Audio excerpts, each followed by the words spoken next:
हाँ जी, good evening. Next topic अपना start हो रहा है। अराइल हाइड का पीछे वाला आपने पढ़ लिया होएगा, है ना। अब जो हमने कल किया था ना कि कल हमने किया था aryl and vinyl halide are less reactive than alkyl halide या less reactive than alkyl halide towards nucleophilic substitution reaction. तो हमने दो इफेक्ट पढ़े थे, एक पढ़ा था रेजोनेंस इफेक्ट, एक पढ़ा था हमने हाइब्रिडाइजेशन। उसी के बेस पे ना 2-3 क्वेश्चन बनते हैं। पहला क्वेश्चन क्या है आपके पास, aryl and vinyl halide show similar reactivity towards nucleophilic substitution और vinyl halide is aliphatic halide yet it resemble the chlorobenzene in its properties.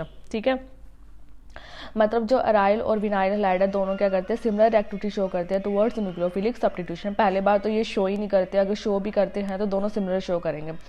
तो पहला रीज़न हमारे पास क्या है, रेजोनेंस इफेक्ट का ही। रेजोनेंस फैक्टर मैंने आपको कल भी समझाए थे। देखो, हाइड्रोजन के ऊपर पॉजिटिव, बेंजीन के ऊपर आपके पास स्टेबल इंटरमीडिएट क्या बन रहा है, कार्बे अनायन। ठीक है, और विनाइल क्लोराइड का हमारे पास ये बन रहा था।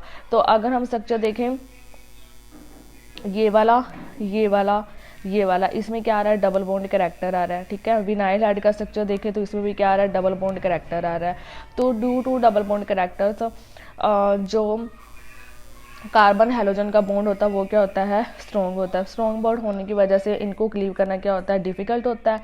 इसी वजह से दोनों में डबल बॉन्ड कैरेक्टर है, दोनों का बॉन्ड स्ट्रॉन्ग है, तो इसीलिए दोनों क्या करते हैं, सेम रिएक्टिविटी शो करते हैं टुवर्ड्स न्यूक्लियोफिलिक सब्स्टिट्यूशन। मतलब एक तरह से ही क्या होते हैं, लेस रिएक्टिव, क्योंकि इनके बॉन्ड को तोड़ने में टाइम लगेगा, तो उतने क्या होंगे, लेस रिएक्टिव होंगे टुवर्ड्स न्यूक्लियोफिलिक सब्स्टिट्यूशन। ठीक है, सेम ही रीज़न जो पहले कर किया था। और सेकेंड हमारे पास क्या आता है, हाइब्रिडाइजेशन। हाइब्रिडाइजेशन देखें तो अगर मैं इसकी बात करूं अराइल हैलाइड वाले कार्बन की, या फिर मैं करूं विनाइल हैलाइड वाले कार्बन की, ये भी क्या है, sp2 हाइब्रिडाइज है, ये भी क्या है, sp2 हाइब्रिडाइज है। तो sp2 दोनों का साइज़ क्या है, स्मॉलर है। स्मॉलर साइज होने की वजह से इसका बॉन्ड स्ट्रॉन्ग है। बॉन्ड स्ट्रॉन्ग है तो इसको क्लीव करना डिफिकल्ट है, जिसकी वजह से ये क्या होते हैं, लेस रिएक्टिव होते हैं टुवर्ड्स न्यूक्लियोफिलिक सब्स्टिट्यूशंस। और यही रीज़न है कि अराइल एंड विनाइल हैलाइड दोनों क्या करते हैं, सेम रिएक्टिविटी शो करते हैं towards nucleophilic substitution due to double bond character. And दूसरा हमारे पास रीज़न क्या है, हाइब्रिडाइजेशन का। ठीक है, क्लियर। सेकेंड क्वेश्चन है, alkyl chlorides are more reactive than vinyl chloride. Alkyl chloride आपका कौन सा है, हमारा अल्काइल ये वाला, विनाइल जो अभी हमने पढ़ा है ये वाला, और vinyl chloride is less reactive then methyl chloride. अब ये तो आप क्वेश्चन करोगे ना, alkyl is more reactive then aryl और विनाइल हैलाइड, तो इसके दो ही इफेक्ट हमने वही बताने हैं। एक हमारे पास क्या आएगा, रेजोनेंस इफेक्ट। सेकंड हमारे पास क्या आ जाएगा, हाइब्रिडाइजेशन, क्योंकि उसमें डबल बॉन्ड कैरेक्टर है और sp2 है, बॉन्ड स्ट्रॉन्ग है, लेस रिएक्टिव है। अल्काइल में कोई रेजोनेंस होती नहीं है, जिसकी वजह से उनके बॉन्ड क्या होते हैं, वीक है तो उनको तोड़ना ईजी है, और उनके बॉन्ड के मतलब वो क्या होते हैं, रिएक्टिव ज़्यादा होते हैं। ठीक है, सेम देखो 3 क्वेश्चन बन रहे हैं इसके बेस भी। अब ना एक क्वेश्चन है, जब हम एरीन्स एंड एरोमेटिसिटी करेंगे ना चैप्टर, उसमें आपको बहुत अच्छे से क्लियर होगा। बस एक जस्ट मैंने आपको इंट्रो देनी है। एक होता है नाइट्रो ग्रुप, वो क्या करता है, डीएक्टिवेट करता है एरोमेटिक रिंग को टुवर्ड्स इलेक्ट्रोफिलिक सब्स्टिट्यूशन, और अराइल हैलाइड को क्या करता है, एक्टिवेट करता है टुवर्ड्स न्यूक्लियोफिलिक सब्स्टिट्यूशन।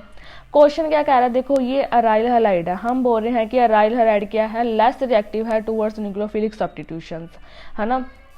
अगर ये लेस रिएक्टिव है न्यूक्लियोफिलिक सब्स्टिट्यूशन, मतलब ये कौन सी रिएक्शन देते हैं हमें, इलेक्ट्रोफिलिक सब्स्टिट्यूशन।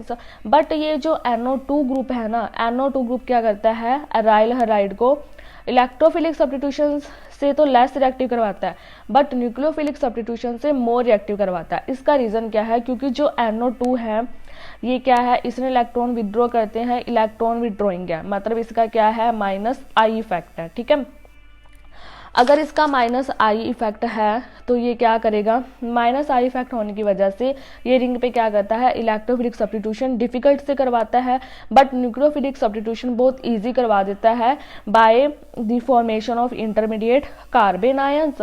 तो due to the stability of carbon at intermediate, जो NO2 ग्रुप है वो नेगेटिव चार्ज को पूरी रिंग पे इंटेंसिफाई करवा देता है, जिसकी वजह से जो अराइल हैलाइड होते हैं with NO2 group more reactive होते हैं towards nucleophilic substitution, but less reactive होते हैं टुवर्ड्स इलेक्ट्रोफिलिक सब्स्टिट्यूशन। समझ में आ गया क्या क्वेश्चन था। वैसे तो अराइल हैलाइड क्या देते हैं, electrophilic substitution, but less reactive है टुवर्ड्स न्यूक्लियोफिलिक सब्स्टिट्यूशन। ठीक है, बट जो NO2 ग्रुप है वो मोर रिएक्टिव होता है with benzene towards nucleophilic substitution and less reactive towards electrophilic substitution. तो उसका रीज़न क्या है कि NO2 क्या है, इलेक्ट्रॉन विदड्रॉइंग ग्रुप है, इसने इलेक्ट्रॉन को विदड्रॉ करने हैं। अगर ये देखो हैलोजन है, इसके ऊपर आपने NO2 का अटैक करवाना है, NO2 ने इलेक्ट्रॉन विदड्रॉ करने हैं। अगर NO2 ने इलेक्ट्रॉन विदड्रॉ करने हैं तो बेंजीन उनके ऊपर डेंसिटी क्या होती जाएगी, डिक्रीज होती जाएगी, जिसकी वजह से यहाँ पे न्यूक्लियोफाइल का अटैक करना क्या हो जाता है, ईजी हो जाता है और हमारे पास स्टेबल इंटरमीडिएट कार्बन बनता है। दैट्स वाई जो NO2 है वो बेंजीन के साथ न्यूक्लियोफिलिक सब्स्टिट्यूशन बहुत अच्छे से देता है as compare to electrophilic substitution. ठीक है, इसका बहुत अच्छे से एक मैंने कल आप बताऊँ ऑर्थो एंड पैरा, ये मेजर ये माइनर, जब हम पढ़ेंगे एरेंज एंड एरोमेटिसिटी वाला चैप्टर तो उसमें ये आपको ये रीज़न अच्छे से क्लियर हो जाएगा। ठीक है, ये तो आपने करना ही नहीं है।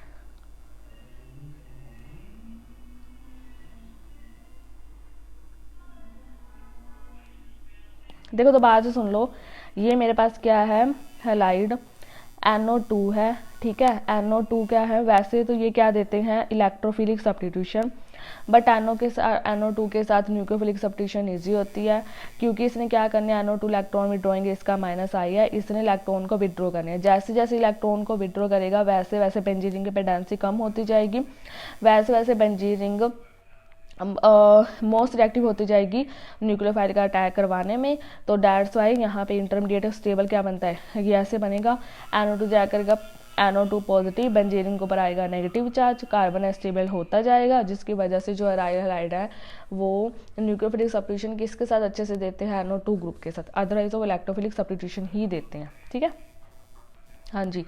अब एक क्वेश्चन ये वाला है, जो एक्व सोल्यूशन है N-ब्यूटाइल ब्रोमाइड का, N-ब्यूटाइल ब्रोमाइड का यही फॉर्मूला हुआ।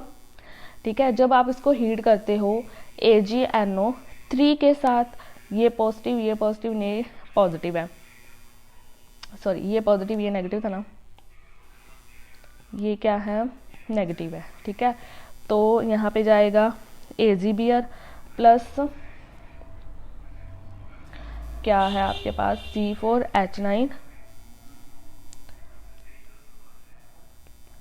NO3, बट फिनाइल ब्रोमाइड हमारे पास ये वाला हो गया।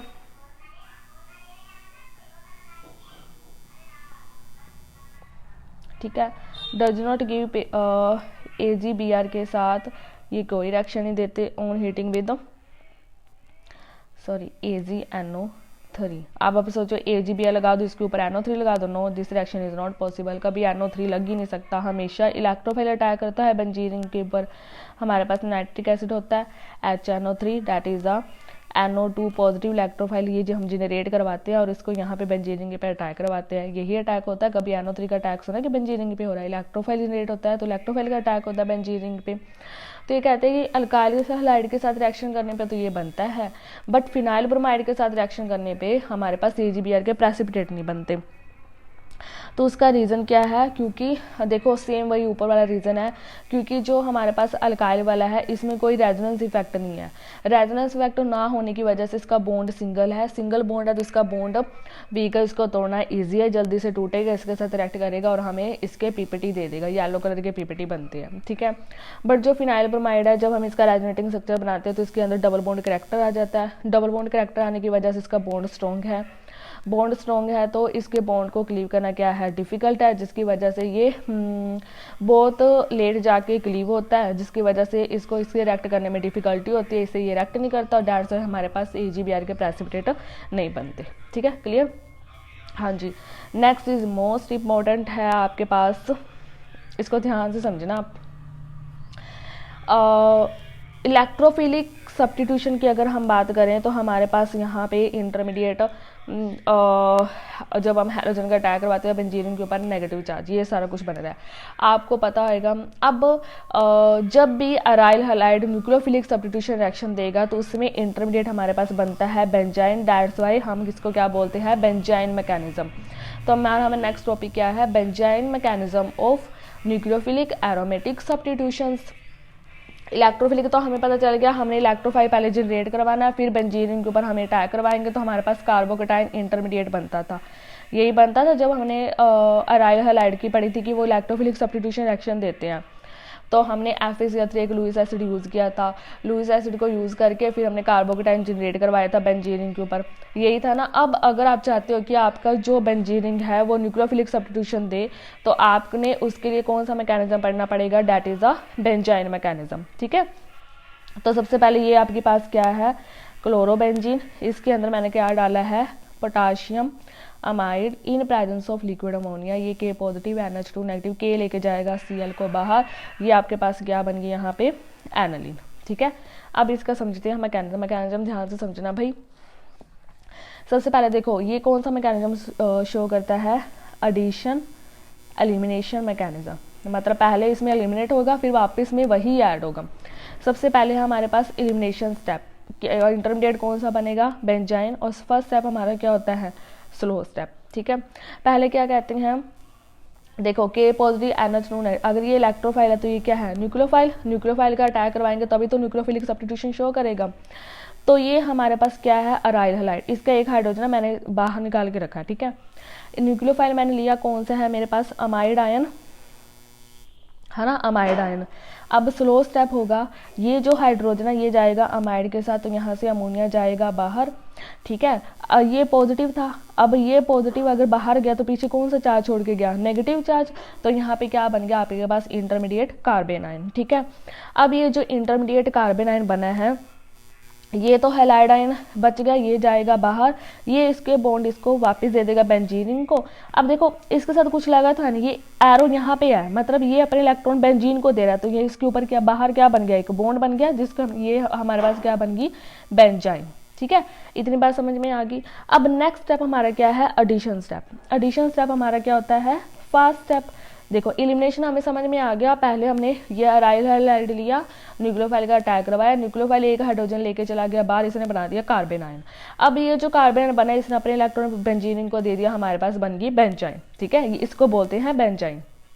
अब एडिशन स्टेप क्या है कि जो हमारा अमाइड आयन है, ठीक है, वो अगेन अटैक करेगा किसके ऊपर, बेंजाइन इंटरमीडिएट के, और वापस से क्या जनरेट करेगा, कार्बन आयन, ठीक है। और वहां से हाइड्रोजन को अब्स्ट्रैक्ट करके वापस से क्या बना देगा हमारे पास फाइनल प्रोडक्ट, ठीक है। देखो सबसे पहले वही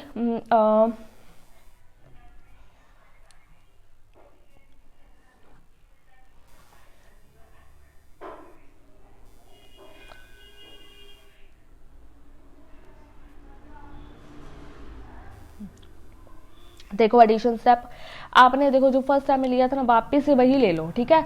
अब इसके ऊपर क्या है, वही न्यूक्लियोफाइल अटैक कर रहा है, ठीक है। अमाइड आयन जो हमारा अगेन अटैक करेगा, तो यहाँ से ये अमोनिया को निकालेगा बाहर, ठीक है, अमोनिया को निकालेगा बाहर, और यहाँ पे हमारे पास इंटरमीडिएट फिर से क्या बन गया, कार्बन आयन, ठीक है, इतना बन गया। उसके बाद जो हमारा ये कार्बन आयन इंटरमीडिएट बना है, आप इस स्टेप को भी भूल जाओ, मान लो ये स्टेप हमारा हुआ ही नहीं, ठीक है तो सेम वही, इसको रहने दो 1 मिनट। अब देखो जो आपने ये वाला स्टेप बनाया था, ये वाला जिससे हमारी बेंजीन इंटरमीडिएट बन रही थी, मैंने क्या लिया, इसको उठाया, ठीक है, और मेरे पास यहाँ पे जो अमोनिया निकला था उस अमोनिया को मैंने वापस से यहाँ पे लिया, ठीक है। अब क्या होएगा, यहाँ से इसने इसको अपने इलेक्ट्रॉन वापस दिए, तो यहाँ पे क्या बन जाएगी, बेंजीन बनेगी, है ना, बेंजीन बनेगी, ठीक है। अब ये क्या होएगा, ये जो ये ऐसे है HNH2, ठीक है। अब क्या होगा, ये जो आपके पास हैलाइड आयन है और HNH2 है, अब हमने क्या करना है, इस हाइड्रोजन को तो हमने फिर से बाहर निकालना है, ये जाएगा बाहर, ठीक है। ये जो हाइड्रोजन है वापस यहाँ पे आ जाएगा, NH2 हाइड्रोजन को रिप्लेस करके खुद आ जाएगा, तो यहाँ पे हमारे पास क्या बन जाएगी, एनालिन। समझ में आया, देखो मैकेनिज्म दोबारा समझो। फर्स्ट टाइम में हमने क्या किया, जो हमारे पास ये अराइल हैलाइड था, ठीक है, मैं ना आपको दोबारा से करके दिखाती हूँ।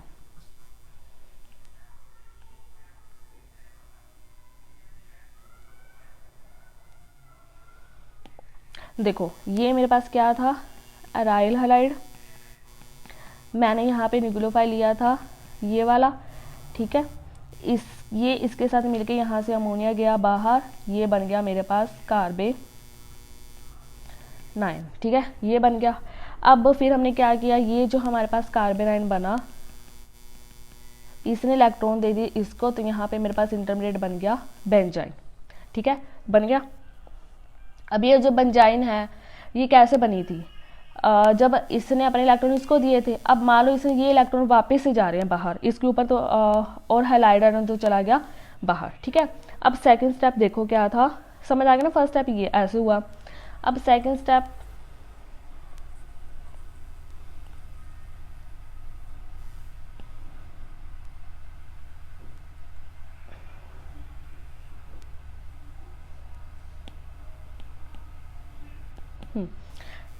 फर्स्ट टाइम में मेरे पास ये हैलाइडन बाहर चल गया, मेरे पास ये बन गई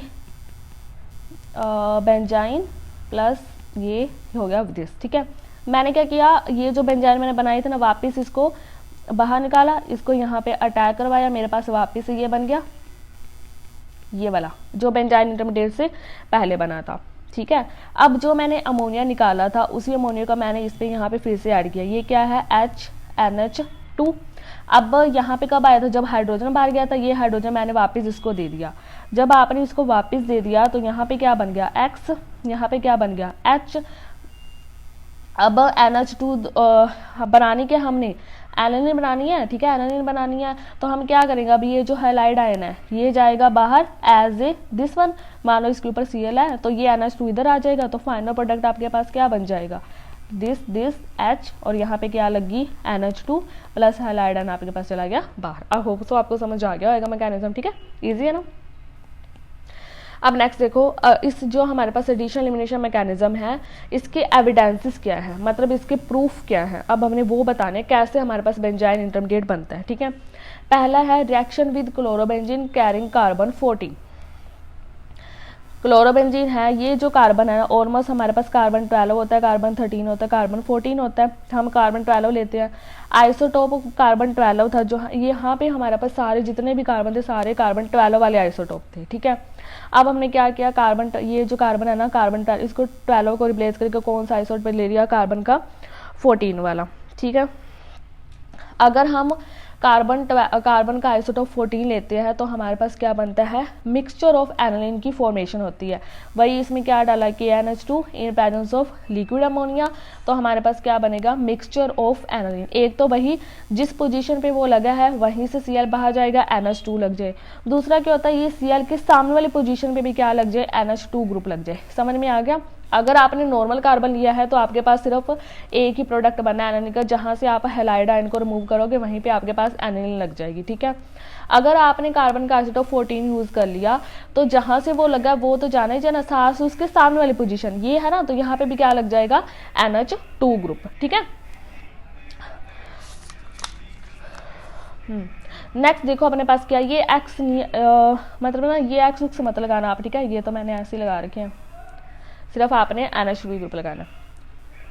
अब इसको एक्सप्लेन करेंगे हम कि कैसे मिक्सचर ऑफ एनालिन बनता है जब हम कार्बन 14 का आइसोटोप लेते हैं on the basis of benzene intermediate, ठीक है।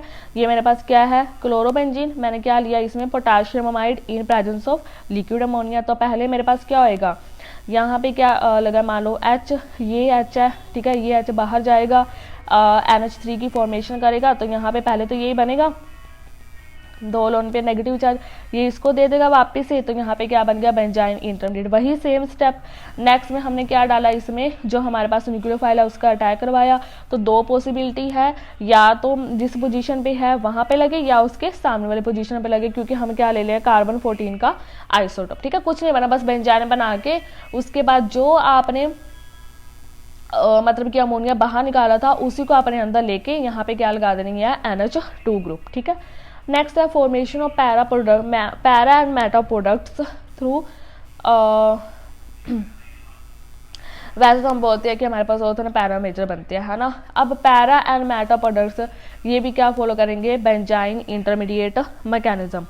कब होएगा, जब हम पैरा क्लोरोटोलिन कि जब आप रिएक्शन करवाओगे potassium amide in presence of liquid ammonia. सबसे पहले आपको क्या दिख रहा है यहाँ पे, हैलोजन्स, तो यहाँ पे क्या बनेगा आपका, बेंजाइन इंटरमीडिएट, ये बन गया। अब मैं बार बार से नहीं करूँगी, आपको समझ आ गया होगा, बेंजाइन इंटरमीडिएट। उसके बाद आपने क्या बनाना है, यहाँ पे न्यूक्लियोफाइल का अटैक करवाना है, एक पोजीशन वो जहाँ पे वो लगा हुआ है, एक उसके सामने वाली देखो ये है, ये भी मेटा है, ये भी मेटा, आपकी मर्जी, चाहे आप इस पे लगाओ चाहे आप इस पे लगाओ, दोनों ही आपके ठीक होंगे, ठीक है। ये हो गया। नेक्स्ट है absence of reactivity when no hydrogen present in ortho positions. ये आपके पास कोई भी एक कंपाउंड है, वही हमने क्या डाला हुआ है, amide in presence of liquid ammonia. अब वो क्या कह रहे हैं, no hydrogen present in ortho positions. इसका नेम है 2 ब्रोमो 3 मिथाइल एनिसोल। ठीक है, नेम से आपने क्या लेना, छोड़ दो इसको नेम को।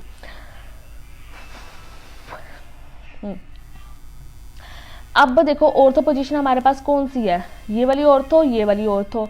बेंजीन का स्ट्रक्चर ऐसे होता है, ये वाला, इसके हर के पास एक एक हाइड्रोजन होते हैं।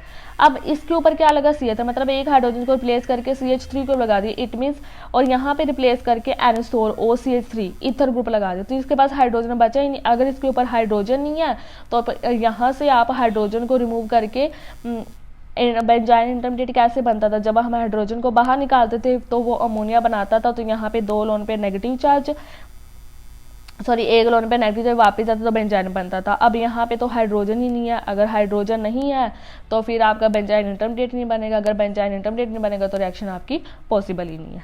ठीक है, समझ आ गया होगा, बहुत ईजी है। नेक्स्ट देखो, हेलोरीन की अब रिएक्शन करनी है। सबसे पहले विद सोडियम हाइड्रोक्साइड्स।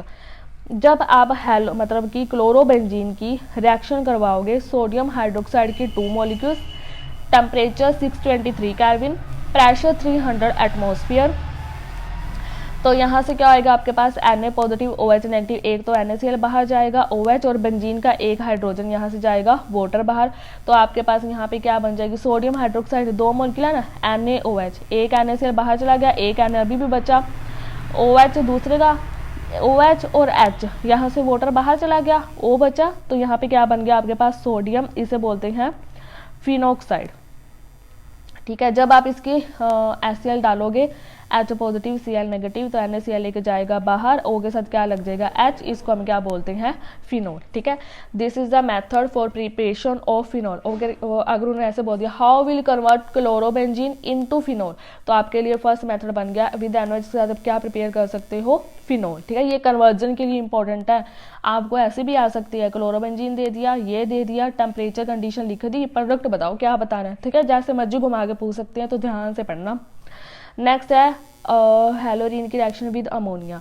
हमारे पास क्या है, हेलोरीन मतलब क्लोरोबेंजीन 2 मॉलिक्यूल, अमोनिया के 2 मॉलिक्यूल, ऑक्सीजन के ऊपर -2, कॉपर के ऊपर +2, higher oxidation and with cupric oxide, temperature 475 kelvin, pressure temperature, अगर आपको याद नहीं भी होते तो छोड़ देना, बस ये चीज़ याद रखना क्या क्या रिएजेंट यूज हो रहे हैं। ठीक है, तो यहाँ से देखो कॉपर,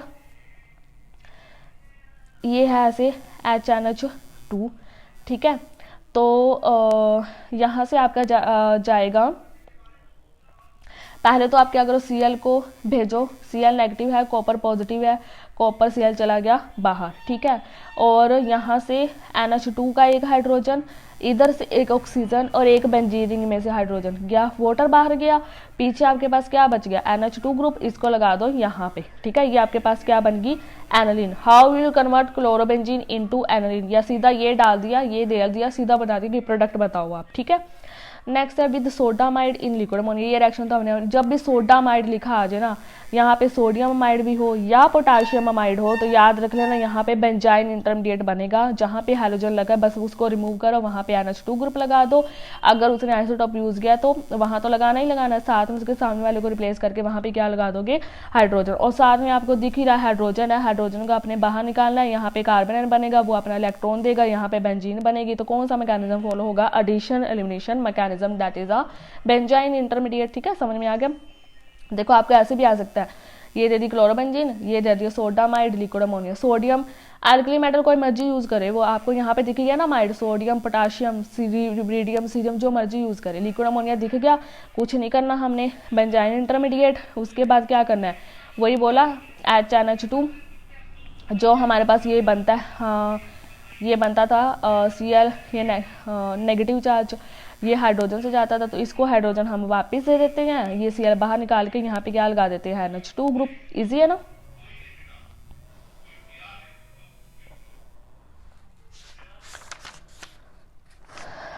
हाँ जी, नेक्स्ट रिएक्शन है हेलोरीन्स की विद क्यूप्रस साइनाइड।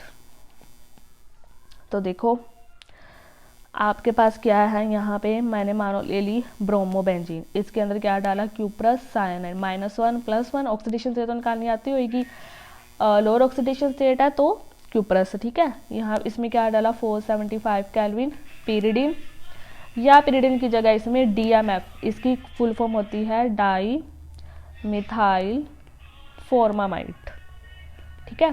तो कॉपर क्या लेगा, बियर को लेके जाएगा बाहर,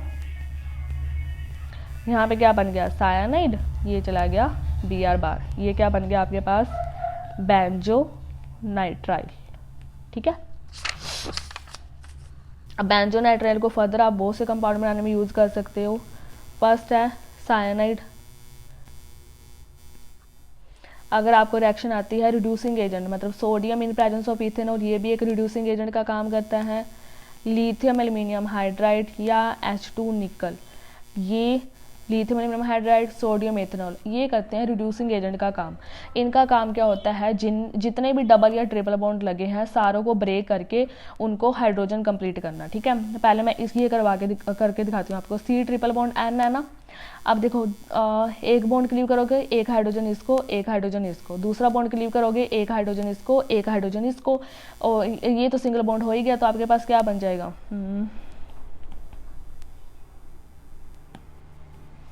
ये आपके पास क्या बन गया, CH2NH2 benzyl amine. How will convert benzonitrile to benzyl amine, या सीधा ये दे दिया, ये डाल दिया, चाहे ये डाल दें, चाहे ये डाल दें, चाहे ये डाल दें, तो आपके पास ये बन जाएगा, ठीक है। कार्बन और नाइट्रोजन सिंपल देख लो, ये ट्रिपल बॉन्ड नाइट्रोजन है, एक बॉन्ड क्लीव हाइड्रोजन हाइड्रोजन, दूसरा बॉन्ड क्लीव हाइड्रोजन हाइड्रोजन, बस लिख दो, ठीक है। नेक्स्ट आपके पास है डिल्यूट HCl या फिर NaOH, इसके साथ होती है कंप्लीट हाइड्रोसिस। जब भी डिल्यूट HCl होगा या NaOH होगा तो साइनाइड जो लगा हुआ है वो किस में कन्वर्ट हो जाएगा, आपका कार्बोक्सिलिक एसिड में, ये बन गया आपके पास बेंजोइक एसिड। अगर वो ऐसे बोल दिया आपको, how will you convert benzene to benzoic acid, तो कैसे बनाओगे, ये बेंजीन होगी, आपको पता है पहले हमें क्या बनाने पड़ेगा, aryl halide apply a Sandmeyer reaction CuCl, तो यहाँ पे क्या बन जाएगा, क्लोरोबेंजीन। फिर इसके अंदर क्या डालोगे, ये जो हमने साइनाइड बनाया है कौन सा है, हाँ क्यूप्रस साइनाइड, तो क्यूप्रस Cl बाहर निकालोगे, यहाँ पे क्या बन गया आपके पास साइनाइड। फिर साइनाइड के अंदर आप क्या डालोगे, dilute HCl in presence of sodium hydroxide, तो आपके पास क्या बन जाएगा, बेंजोइक एसिड। ये क्या करते हैं, कंप्लीट हाइड्रोसिस, जितने साइनाइड उसका क्या बना देंगे, एसिड। तो ध्यान रखना भाई, कन्वर्जन अराइल हैलाइड आप कैसे बना सकते हो, जैसे आपको अराइल हैलाइड के इतने मेथड बनाए, चाहे आप सैंडमियर रिएक्शन से बनाओ, चाहे आप गैटरमैन रिएक्शन से बनाओ, जिससे मर्जी बनाओ। अराइल हैलाइड बना दिया, उसके बाद आपको ये बता दिए NaOH के साथ क्या बनाओगे, NaOH के साथ फिनॉल बन सकती है, उठाओ ये मेथड। एनिलीन बनानी है, उठाओ ये मेथड।